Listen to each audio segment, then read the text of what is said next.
Dans le royaume d'Aldenor, où les brumes du matin glissent entre les pins comme des voiles d'argent, vivait un jeune forgeron nommé Eldran.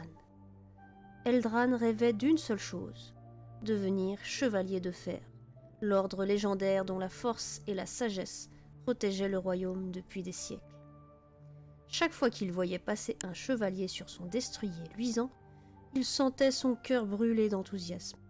Et il répétait « Un jour, ce sera moi, je le sens !» Mais le sentiment s'éteignait aussi vite qu'il venait. Car Eldran avait un problème. Il était motivé, mais jamais discipliné. Il commençait tout, mais ne finissait rien. Il se laissait guider par l'envie du moment, et l'envie, elle, changeait tout le temps. Un matin, Eldran se présenta aux portes de la citadelle des Chevaliers de Fer. « Tu veux rejoindre l'ordre » demanda le maître d'armes, un colosse aux cheveux gris, nommé Maeltor. « Oui, je suis prêt à m'entraîner jour et nuit. » Maeltor le fixa longuement. « Très bien, nous verrons. » Le premier jour, Eldran s'entraîna avec une énergie débordante.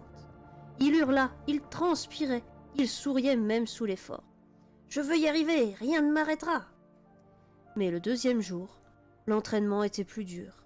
Le troisième jour, il pleuvait. Le quatrième, il était fatigué. Le cinquième, il ne vint même pas. Maeltor le retrouva assis derrière la forge du village, la tête entre les mains. « Pourquoi as-tu abandonné ?»« Je ne sais pas. Je n'ai plus la même énergie.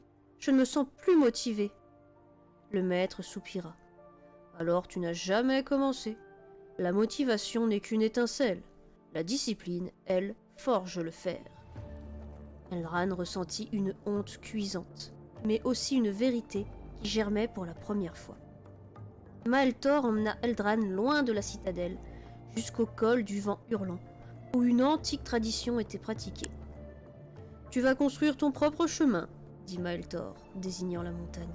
« Comment ça ?»« Tu vas gravir ce col, tous les jours, qu'importe la pluie, la fatigue ou ton envie.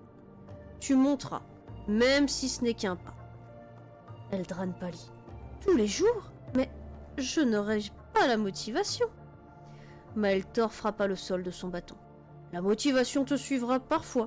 La discipline, elle, te portera toujours. » Ainsi commença la marche de fer. Le premier jour, poussé par un regain d'enthousiasme, Eldran grimpa rapidement. Le vent fouettait son visage, l'air brûlait dans ses poumons, mais il tenait bon. « Je peux le faire !» Le deuxième jour, il grimpa plus lentement. Le troisième jour, il glissa, tomba, se releva. Mais le septième jour, alors que ses muscles hurlaient et que son esprit cherchait toutes les excuses du monde, il s'effondra comme un rocher. « Je n'y arriverai jamais. Pourquoi je fais ça ?» Maeltor, qui l'observait à distance, s'approcha.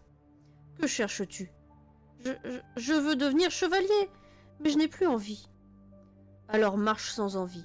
Fais ce que tu as dit que tu ferais. Un pas, puis un autre. » Eldran ferma les yeux. Un pas, puis un autre.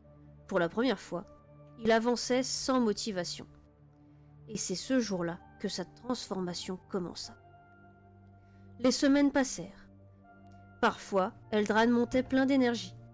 Parfois, il rampait presque, mais il montait, toujours. La douleur devint familière. Le vent devint un compagnon, la montagne devint un miroir, et quelque chose de nouveau naquit en lui, un respect pour lui-même. Il ne dépendait plus de son humeur du jour, il avait cessé de se trahir, il avait commencé à se tenir parole. Un matin, plusieurs mois plus tard, Eldran posa enfin le pied au sommet du vent hurlant, sans s'en rendre compte. Il réalisa alors. « Je suis là ? J'ai réussi ?» Un rire nerveux, puis puissant, secoua sa poitrine. Il se mit à pleurer de joie. Mais ce n'était pas le sommet qui le faisait trembler. C'était une vérité nouvelle qui brûlait dans son cœur. « Je n'ai pas réussi parce que j'étais motivé. J'ai réussi parce que j'ai tenu, même quand je ne voulais plus. » Maeltor apparut derrière lui comme un fantôme du vent. « Te voilà prêt, Eldran. Ce n'est pas ta force qui fait de toi un chevalier, ni ton courage. c'est ta discipline. Il lui tendit une armure de fer noir, luisante, gravée de runes anciennes. Voici ton vrai titre, chevalier de la marche, celui qui avance, qu'importe la tempête. Eldrane posa la main sur l'armure et murmura.